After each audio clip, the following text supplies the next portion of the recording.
오늘 저는 고린도후서 4장 14절로 18절의 말씀을 가지고 크게 한번 따라하겠습니다. 속사람이 날로 새로워지는 삶, 속사람이 날로 새로워지는 삶, 이러한 제목으로 은혜의 말씀을 나누고자 합니다.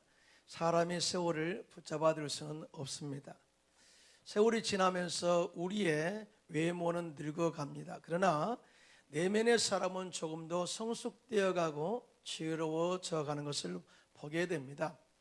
오늘 본문의 사도 바울은 이러한 인간의 모습을 영적으로 바라보면서 우리의 겉사람은 날로 낡아지나 우리의 속사람은 날로 새로워진다 라고 이야기를 했습니다. 이러한 영적 성숙을 다른 말로 영적 진보 또는 영적으로 성화되어 가는 길이라고 이야기합니다. 영적인 성화는 삶이 예배가 되고 예배가 삶이 되어서 하나님이 이러한 삶을 통해서 예비하신 삼중 축복, 영혼이 잘 땐 같이 범사가 잘 되고 강건한 복을 받아 누리며 살 뿐만 아니라 이러한 열매를 통해서 세상 속에서 선한 영향력을 미치는 것이다 라고 이야기를 하고 있어요.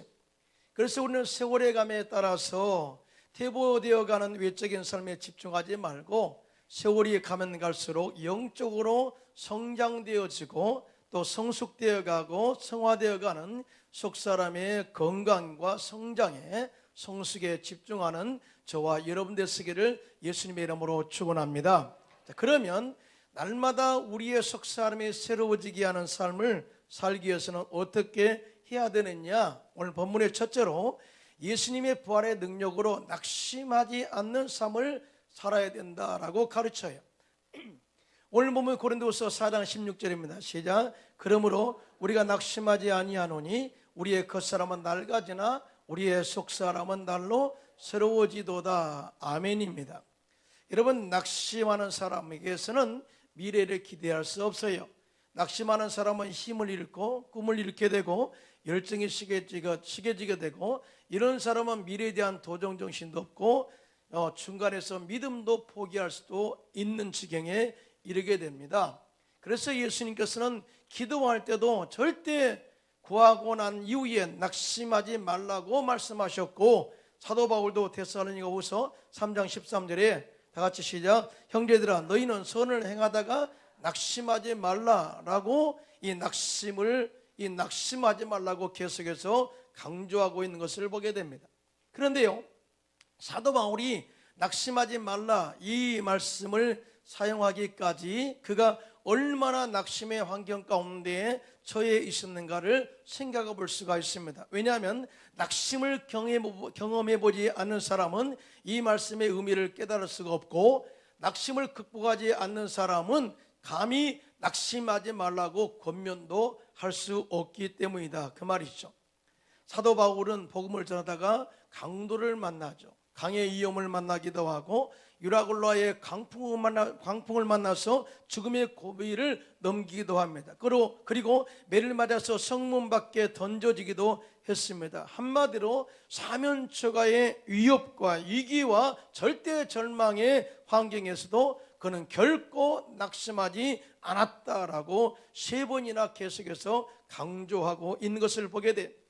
오늘 우리가 고린도후서 4장 16절을 제가 낙심하지 아니하며 이렇게 고백했어요. 자, 그런데요, 이 말씀을 하기 전에 고린도후서 4장 1절에도 똑같이 말합니다. 시작. 그러므로 우리가 이 직분을 받아 긍휼하심을 입은 대로 낙심하지 아니하고, 무슨 말이에요? 직분받아 살아갈 때 많은 낙심할 거리들이 다가올 수 있다 그 말이죠. 그런데 직분을 완전하게 우리가 헌신하기 위해서는 절대 낙심하지 말라 이렇게 권면하고 있고요. 고린도서 4장 8절 그 다음에도 이렇게 말씀합니다. 시작. 우리가 사방으로 우겨싸움을 당하여도 쌓이지 아니하며 답답한 일을 당하여도 낙심하지 아니하며, 이것은 사면초가의 위기 앞에 놓일 때도 있었다 그 말이죠.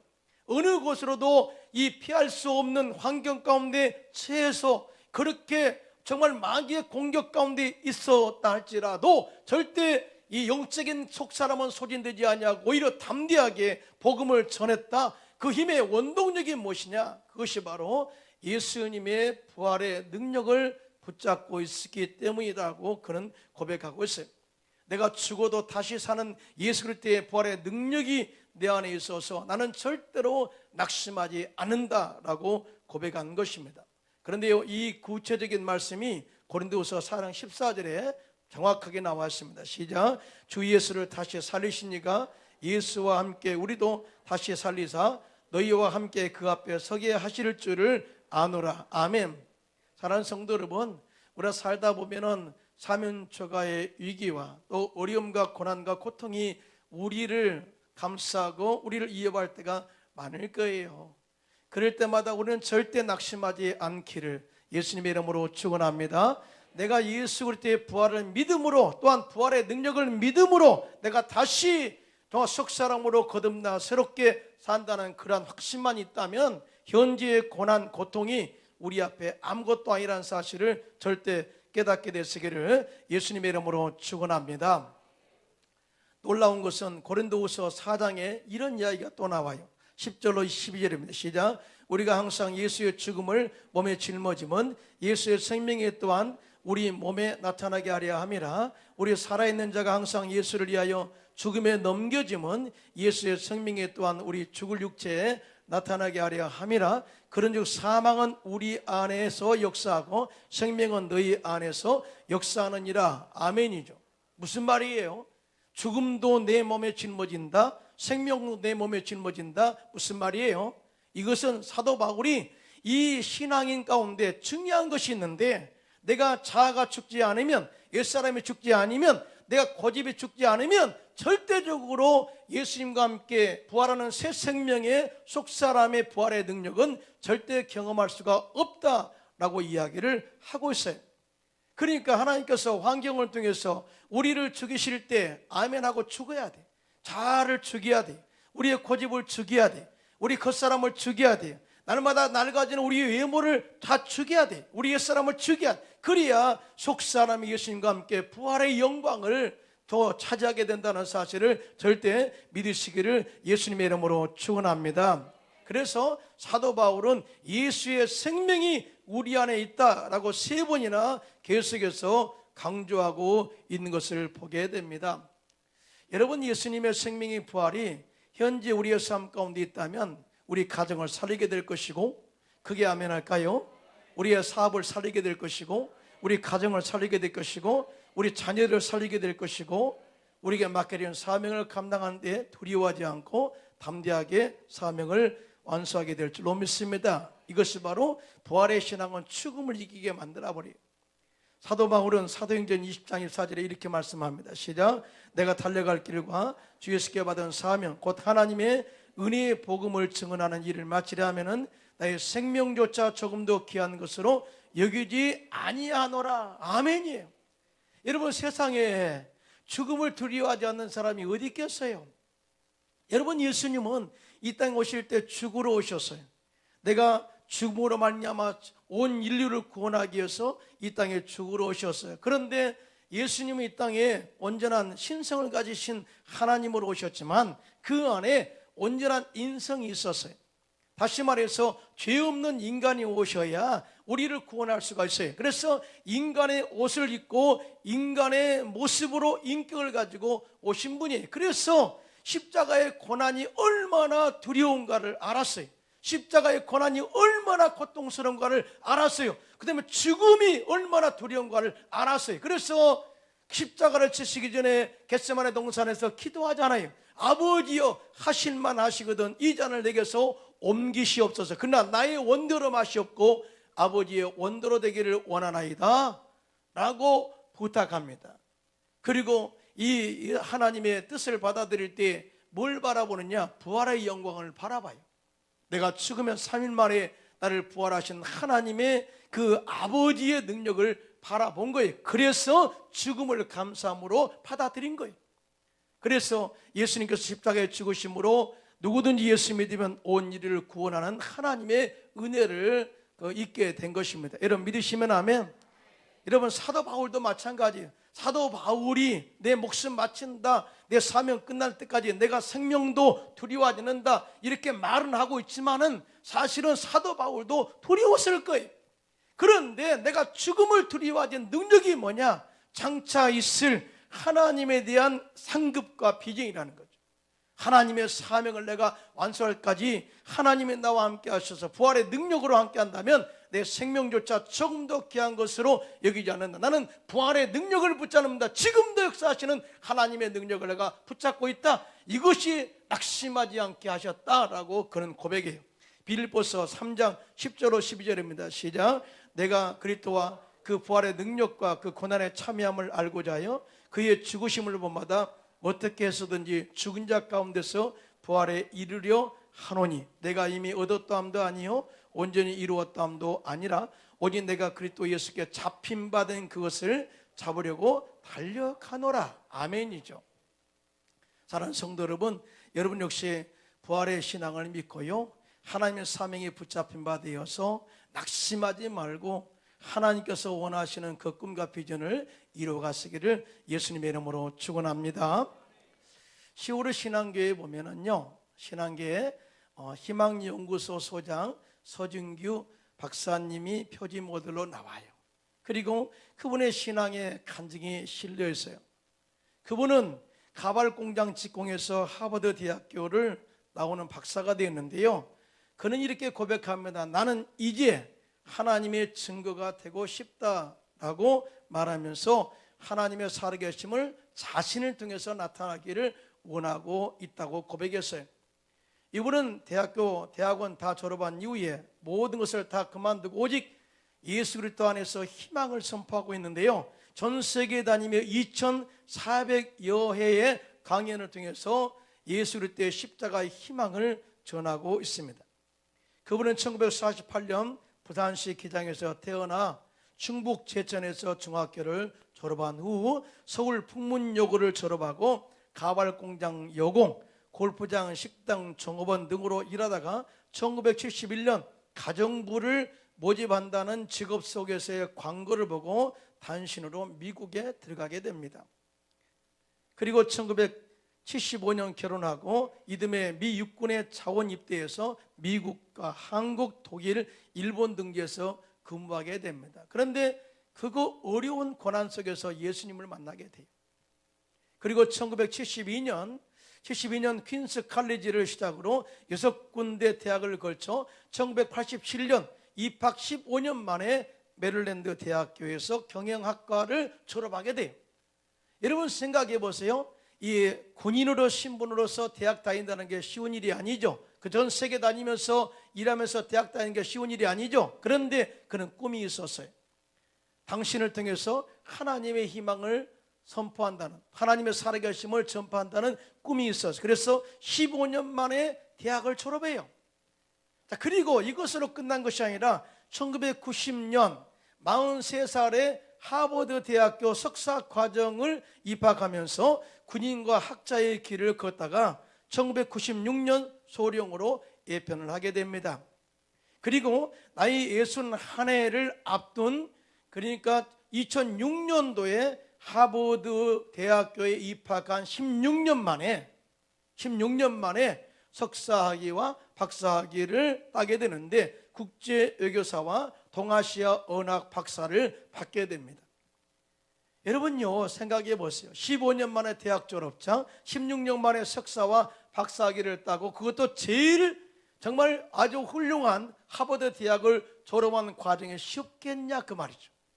많은 어려움과 고난과 고통이 있었지만은 이분은 절대 낙심하지 아니었다. 오직 하나님께서 당신을 통해서 희망을 전하는 것을 바라보면서 낙심하지 않았다. 그리고 이제는 나 같은 사람도 이렇게 쓰시는 하나님을 증거하면서 이제 나는 하나님의 살아계시며 증거가 되고 싶다라고 고백하면서 전 세계 다니면서 하나님의 희망을 전하고 있어요. 그래서 희망연구소 소장이에요. 하나님은 살아계십니다. 어제나 오늘나 영원토록 동일하시고 지금도 우리 가운데 부활의 능력으로 다가와 있다는 사실을 믿으신 분만 손들고 크게 아멘 하시기 바랍니다. 갈라디아서 6장 9절입니다. 시작. 우리가 선을 행하되 낙심하지 말지니 포기하지 아니하면 때가 이름에 거두리라.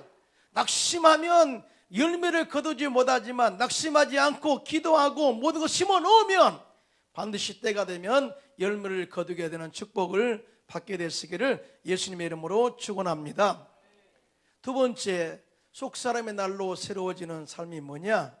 잠깐 고난이 미래의 큰 영광이 됨을 바라보며 살라, 이렇게 가르쳐요. 오늘 본문 사도 바울은 고린도서 4장 17절로 18절입니다. 시작. 우리가 잠시 받는 환난에 경한 것이 지극히 크고 영원한 영광에 증한 것을 우리에게 이루게 하매니 우리가 주목하는 것은 보이는 것이 아니요 보이지 않는 것이니 보이는 것은 잠깐이요 보이지 않는 것은 영원함이라. 아멘이죠. 네. 자, 그런데요, 놀랍게 사도 바울은 이 말씀을 통해서 우리의 삶의 가치가 무엇인가를 대조적으로 가르쳐주고 있어요. 대조적으로 말이에요. 비교해가면서 우리가 잠시 받는 환난에 경한 것이 지극히 크고 영원한 영광에 중한 것을 우리에게 이루게 합니다 라고 하는 이 말씀 속에는 엄청난 우리의 삶의 가치의 비결이 무엇인가를 깨닫게 해줘요. 바울은 지금 받는 환난을 잠시라고 표현했고요, 경한 것이라고 표현했는데 이것은 가벼운 것이라는 그런 표현입니다. 이것은 신앙의 가치가 없는 것, 조금만 참으면 되는 것, 결정적으로 우리에게 영원한 생명의 가치가 없는 것에 집착하지 말라, 이 말씀을 우리에게 이야기하고 있어요. 무슨 말이냐면 이 비진리에 목숨 걸지 말라는 거예요. 원래 많은 사람들이 보이는 것에 모든 생명을 거는 사람들이 많이 있거든요. 그런데 이런 보이는 것들은 잠시 보이다가 없어지는 안개와 같은 것입니다. 영원한 것이 될 수 없어요. 그런데 이걸 다른 말로 비진리라고 말합니다. 여러분, 이와 같이 무가치한 삶에 집중하고 예민하게 반응하는 사람은 절대로 영적인 성장이 이룰 수가 없고 절대적으로 하나님의 온전한 구원의 반열에 설 수가 없음을 이야기하고 있어요. 그러나 반면에 우리가 받을 영광은 지극히 크고 중한 것이다 라고 하는데 무거운 것이라고 표현하고 있습니다. 이러한 표현을 통해서 우리의 신앙의 가치는 무거운 것과 영원한 것에 두어야 하고 지극히 가치가 있는 구원과 영광을 이루는 삶에 집중해야 된다라고 이야기하고 있는데, 이것은 진리를 절대 붙잡고 살라, 진리는 변하지 않는 것을 말합니다. 진리는 말씀이 진리예요. 할렐루야. 크게 아멘 합시다. 또 성경이 진리고요, 또 하나님이 진리고 예수님이 진리고 성령이 진리고 말씀이 진리예요. 십자가가 진리고요, 믿음이 진리예요. 이건 절대 포기하지 말아야 된다라고 이야기를 하고 있어요. 무슨 말이냐면은 우리가 신앙생활을 하다 보면 다소 고난과 고통스러운 일들이 다가오지만 미래의 큰 영광을 바라보고 현재 당하는 잠시의 고통쯤은 쉽게 견디고 가라, 이 메시지를 우리에게 주고 있는 것입니다. 이럴 때만이 우리의 삶 가운데 속사람의 신앙의 진보와 또 영적 성장을 이루게 된다라고 말씀을 하고 있어요. 여러분, 사도 바울의 삶에는요, 이 고난이 다가왔는데 사도 바울이 갖는 고난 속에는 두 가지의 의미를 가지고 이 고난이란, 환난이란 표현을 썼어요. 이 환난이라는 것은요, 첫째로 영광이 이르기까지 환난과 고난은 성도들이 절대 피할 수 없는 과정이다 라고 이야기를 해요. 무슨 말이냐면 하나님께서 우리에게 큰 축복을 예비한 그 전에 우리에게 환난과 고난을 예비해 두고 있다, 그 말이. 그러니까 누구든지 하나님의 영광에 그러한 것까지, 영광에까지 이르기 위해서는 환난을 반드시 통과해야 된다라는 과정임을 이야기하고 있어요. 그래서 로마서 5장 2절로 4절 이렇게 말씀합니다. 시작. 또한 그로 말미암아 우리가 믿음으로 서 있는 이 은혜의 들어감을 얻었으며 하나님의 영광을 바라고 즐거워하느니라. 다만 이뿐 아니라 우리가 환난 중에도 즐거워하나니 이는 환난은 인내를, 인내는 연단을, 연단은 소망을 이룰 줄 아미로라 하고 말씀한 이유가 바로 여기 있어요. 영광에 들어가기는 들어가는데 그 과정에서 반드시 환난을 통과해야 된다, 인내를 이루어야 된다. 그럴 때 온전한 소망이 우리 속에서 역사한다라고 이야기를 하고 있어요. 그런데 또 하나, 사도 바울이 이 고난을 가르쳐주는 또 하나의 영적인 의미는 뭐냐? 오늘의 고난과 환난보다 미래에 나타날 영광이 크기 때문에 현재의 고난을 두려워하지 말라, 이 말씀. 역설적 하나님의 진리를 깨달아라, 이 말씀을 하고 있거든요. 사도 바울은 오늘 말씀의 대조를 통해서 분명한 우리의 삶의 가치가 무엇인가를 정확하게 이야기하고 있는데요, 잠시 받은 환난과 영원한 영광을 대조합니다. 환난에 경한 것과 영광에 중한 것을 대조합니다. 보이는 것과 보이지 않는 것을 서로 대조합니다. 일시적인 잠깐과 영원한 가치를 서로 비교해 줍니다. 그러면서 이 말씀을 통해서 현재 가벼운 고난을 이겨내면 크나큰 영광에 다가오게 될 것이고, 일시적인 고난을 이겨내고 극복하면 영원한 영광이 바로 우리 앞에 펼쳐진다라고 우리에게 희망을 이야기하고 있습니다. 여러분 믿으시면 아멘. 이것이 바로 이 십자가의 은혜인데요, 역설적 진리의 능력이라고 말씀을 하고 있어요. 여러분, 예수님이 이 땅에 죽으러 오셨다고 저는 여러 번 이야기했어요. 예수님은 살려고 오신 분이 아니, 죽으러 오셨어요. 하나님 아버지의 보내심을 받고 인류 구원이라는 대사명을 가지고 이 땅에 오셨어요. 그런데요, 스스로 당신이 죽을 수는 없잖아요. 자살할 수는 없잖아요. 그래서 하나님은 마지막 때 악한 사람들도 사용하신다고 했는데, 당시에 예수님의 십자가에 못 박아 달려 죽게 하실 때에 유대인들, 교만한 유대인들을 사용했습니다. 그리고 로마 군병들을 동원시켰습니다. 그리고 빌라도 총독을 동원시켰습니다. 예수님을 잡아서 십자가에 매 달았어요. 그런데 놀라운 것은 그들이 하는 일들을 스스로 생각합니다. 옳은 일이라고. 그런데 이것이 그들의 옳은 일이라고 생각했기 때문에 예수님을 십자가에 못 박아 죽고 난 이후에 그들은 환성을 질렀습니다. 야, 우리가 예수님을 십자가에 못 박아 죽였어. 모든 것이 끝났어. 그런데 웬걸요, 예수님께서는 십자가에서 다 이루었다 역으로 선포했어요. 뭘 이루셨어요? 첫째는 마귀를 예수님이 마귀를 멸하셨어요. 할렐루야. 십자가에서 마귀를 멸하신 걸 믿으시면 손 들고 아멘 하시기 바랍니다. 더 놀라운 것은 마귀의 모든 영적인 세력들을 무력화시켜 버렸어요. 자, 골로새서 2장 13절로 15절입니다. 시작. 범죄와 육체의 무할례로 죽었던 너희를 하나님이 그와 함께 살리시고 우리의 모든 죄를 사하시고 그 우리를 거슬리고 불리하게 하는 법조문으로 쓴 증서를 지우시고 제하여 버리사 십자가에 못 박으시고 통치자들과 권세들을 무력화하여 드러내어 구경거로 삼으시고 십자가로 그를 이기셨느니라. 아멘. 이게 엄청난 대승리를 선포했죠. 다 이루었다. 그리고 나서 죽으셨다가 장사를 지낸 지 3일 만에 부활하심으로 말미암아 사망 권세를 이기시고 누구든지 예수 믿으면 영원한 생명을 선물로 주셨어요. 할렐루야. 이것을 역설적 진리, 역설적 은혜, 역설적 능력, 역설적 축복이라고 이야기합니다.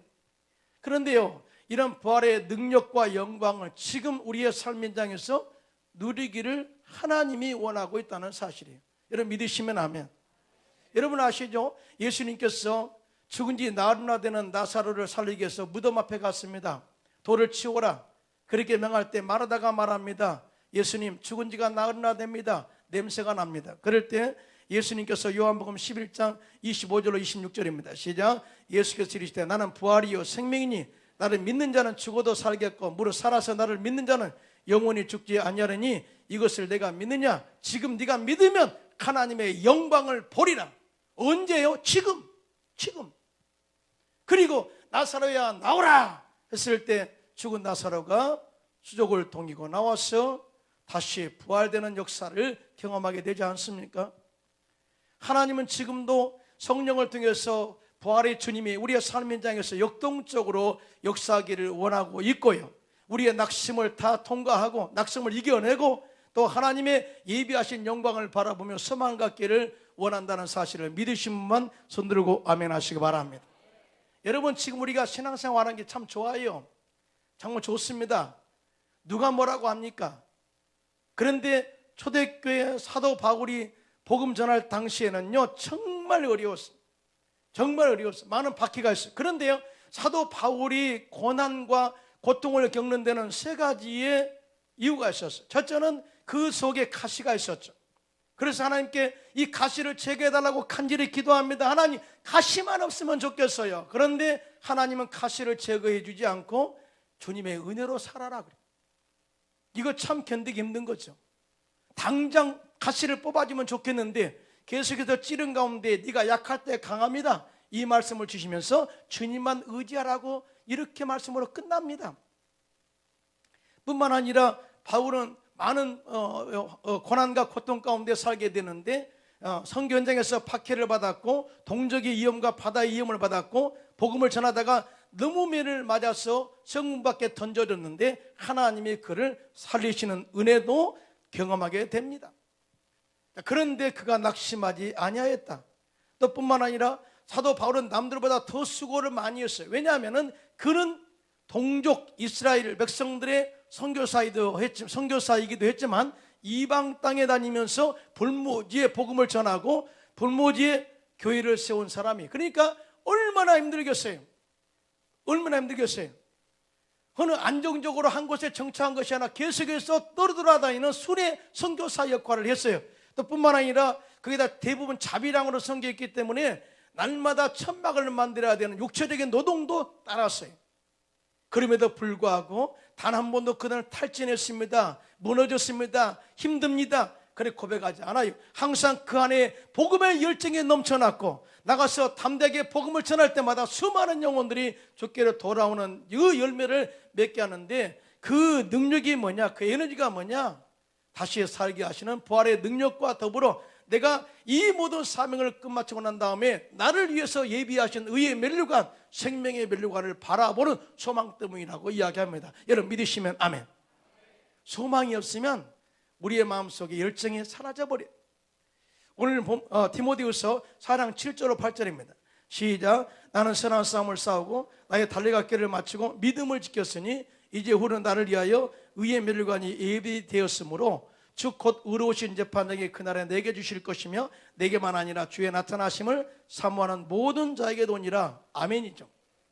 많은 사람들이 이 말씀을 읽으면 우리 모두가 다 받을 영광이라고 이렇게 기대는 해요. 그러나 사도 바울은 분명히 말합니다. 내가 선한 싸움을 싸우고 영적 싸움을 싸웠다는 거예요. 마귀의 진을 파하고 귀신을 쫓아내고 영적으로 승리한 사람에게만 주어진 영광이라는 거예요.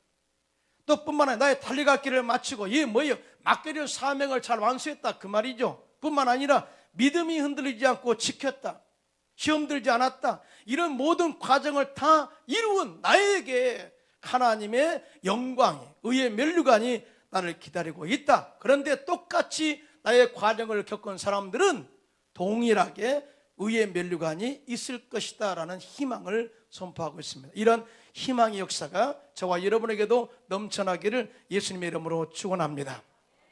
크게 아멘 합시다.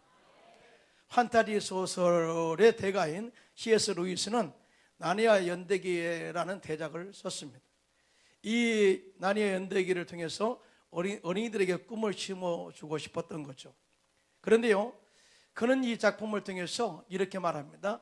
이 작품을 통해서 그는 이렇게 말하기를, 이 작품을 통해서 아이들뿐만 아니라 어른들에게도 누구에게든지 앞에 눈에 보이는 것에 집착하지 말고 또 미래에 보이지 않는 것이 또 있다는 사실을 우리 깨닫게 되기를 원한다라고 이야기했어요. 무슨 말이냐면은 현재 우리가 겪고 있는 내 인생의 아픔과 상처, 실패와 시련, 이것 때문에 절대 인생을 포기하지 말라는 거예요. 이게 전부가 아니라는 거죠.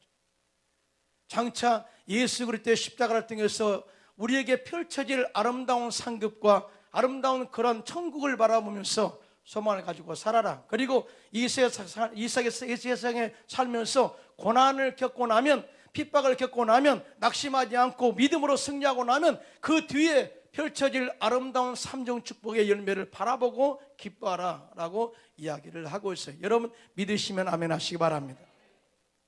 여러분 초대교회 성도들 참 신앙생활 힘들었어요. 또 교부들이 생활했던 3세기의 신앙인들 참 힘들었어요. 당시에 예수 믿다가 잡히면 다 죽습니다. 감옥에 들어갑니다. 제가 유럽에서 11년 동안 사역했잖아요. 그런데 유럽에서도요, 헝가리에서도 16세기 때에, 15세기 때에 카톨릭에 반항하거나 성령운동 하잖아요. 다 마녀 사냥으로 다 십자가에 달려 죽였고요, 그 다음에 불태워 화형을 했습니다. 지금도 그것이 다 남아있어요, 증거로. 그러니까 초대교회는 얼마나 더 많은 사람을 죽였겠냐 그 말이죠. 그런데 당시에 이 교부들이나 또 믿음의 선진들이 죽어가면서 그냥 막 억울하게 막 안 죽겠다고 그런 게 아니에요. 막 그냥 감사함으로 죽어간 거예요. 그러면서 불 속에 다 화형을 당하면서도 정말 십자가의 고난을 당하면서도 웃는 거예요. 막 웃는 거예요.